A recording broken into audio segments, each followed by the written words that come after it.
Salut les fumiers, j'espère que vous allez bien. Aujourd'hui, analyse de l'avant-match Villarreal face au Real Madrid. Match très important pour Real Madrid. Il faut absolument la victoire, car sans ça, tu vas prendre beaucoup de distance face au FC Barcelone qui a un match de retard et qui joue ce week-end face à l'Atlético de Madrid. Ça va être très important. Il faut absolument que le Real Madrid gagne ce match-là à tout prix. Comme en début de semaine, les amis, on va analyser les forces et les faiblesses des deux équipes. Et comme d'habitude, vous savez déjà, si vous êtes nouveau sur la chaîne et que vous appréciez ce que je fais, n'hésitez pas à vous abonner, à me laisser un petit like et un petit commentaire. Sur ce, let's go pour l'analyse. Bon, on va commencer par analyser Villarreal. Villarreal est une équipe très intéressante, mais c'est une équipe vraiment qui n'est pas très constant dans les résultats. C'est simple, je vais vous afficher juste ici, là, le calendrier de ces quelques matchs-là, ces derniers temps, depuis à peu près 2024. Vous allez voir que fin 2024, ils ont un match nul, ils ont une victoire. Après, ils ont une défaite contre la Real Sociedad. Ils ont une victoire contre Mallorca, match nul contre l'Atlético de Madrid. Ensuite, victoire contre Valladolid, victoire contre Las Palmas, excusez-moi.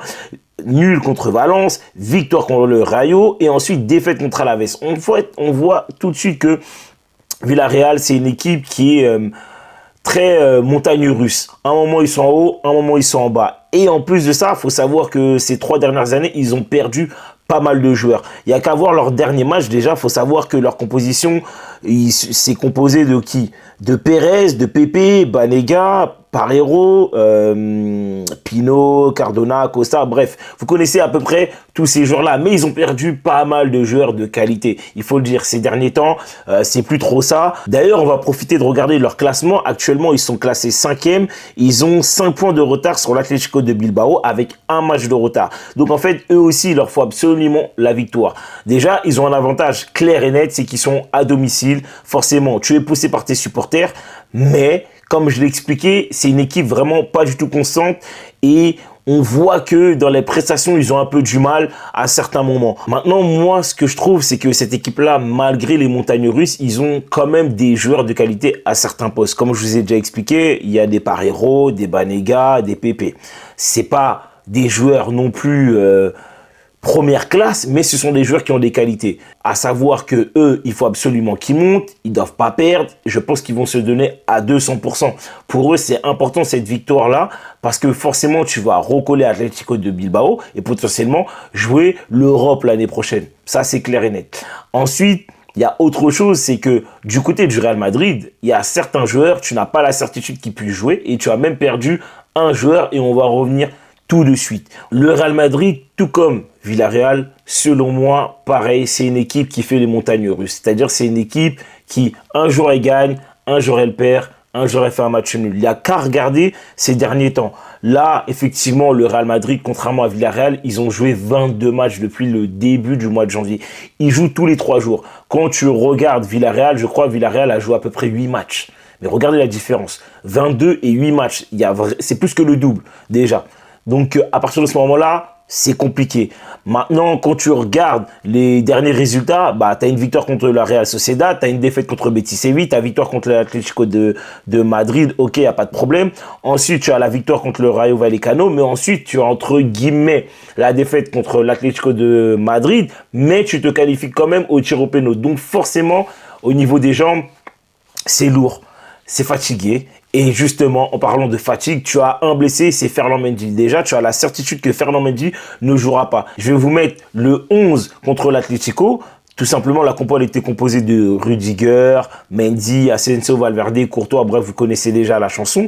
Mais quand on regarde ce 11-là, on sait que déjà, tu vas pas repartir avec les mêmes joueurs. Mendy ne jouera pas, ça c'est sûr.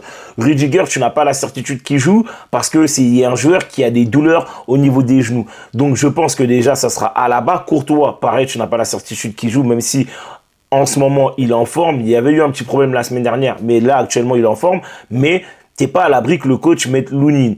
Ensuite, Valverde, peut-être qu'il sera mis de repos parce qu'on sait que récemment, il a été blessé. T'es pas à l'abri qu'il mette Vasquez.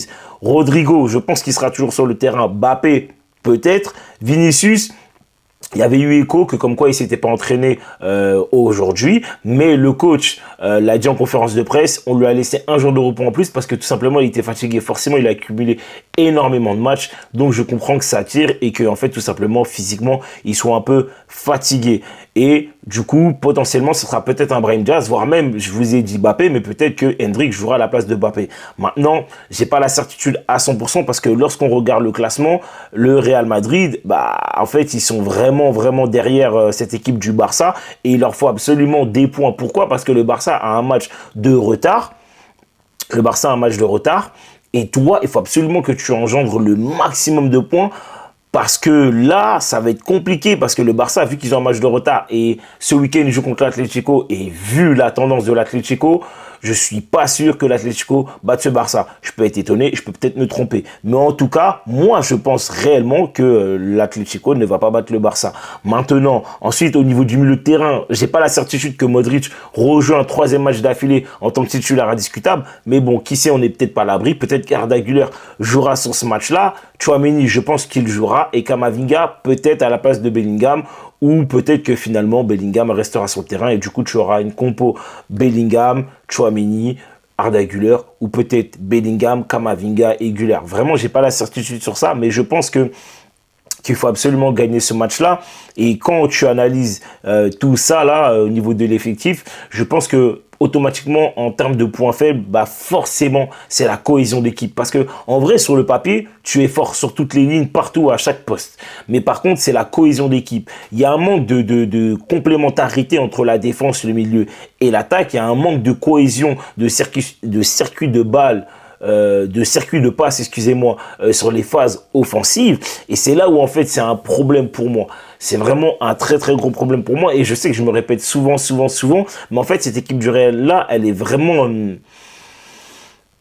dure à lire. Elle est compliquée à lire. Elle est compliquée à lire. Pourquoi? Parce qu'en fait, un match, ils sont capables d'effectuer des circuits de passe, mais magnifiques, avec un jeu extrêmement léché et atomiser l'adversaire. Comme du jour au lendemain, ils sont capables de faire un non-match, de pas avoir envie, de rater toutes leurs passes, d'être techniquement extrêmement nuls, défensivement avoir beaucoup de lacunes, même si je trouve que globalement, en termes de défense, on est assez bien quand même individuellement. Je trouve qu'il y a très peu d'erreurs, mais t'es pas à l'abri de prendre des buts comme contre le Rayo Vallecano où on prend un missile. Bon, après ce genre de frappe là, tu peux pas vraiment l'éviter, hein, le gardien peut rien faire, mais vous comprenez ce que je veux dire. Et c'est là où en fait pour moi j'ai une petite crainte, en sachant que tu dois absolument gagner. Tu as le Barça qui a un match de retard, tu as l'Atlético de Madrid, t'es pas assuré qu'ils vont battre le Barça parce que vu la tendance au niveau de l'Atlético de Madrid, bon, c'est pas trop ça. Et Villarreal qui doit engendrer le maximum de points pour pouvoir jouer l'Europe, c'est là où en fait moi j'ai une crainte, j'ai des peurs. J'ai vraiment des peurs. Et après, dans un sens, je me dis, il faut absolument terminer bien fort parce que tu auras la trêve internationale. Alors, certains joueurs joueront moins.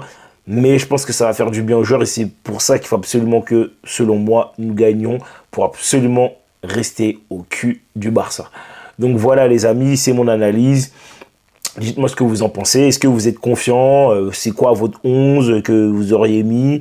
N'hésitez pas à me dire en commentaire ce que vous pensez de tout ça. Puis moi, de toute façon, vous savez très bien, je lis les commentaires et je réponds à tout le monde. Surtout, n'oubliez pas, si vous êtes nouveau sur la chaîne et que vous appréciez mon contenu, laissez-moi un petit like, un petit commentaire.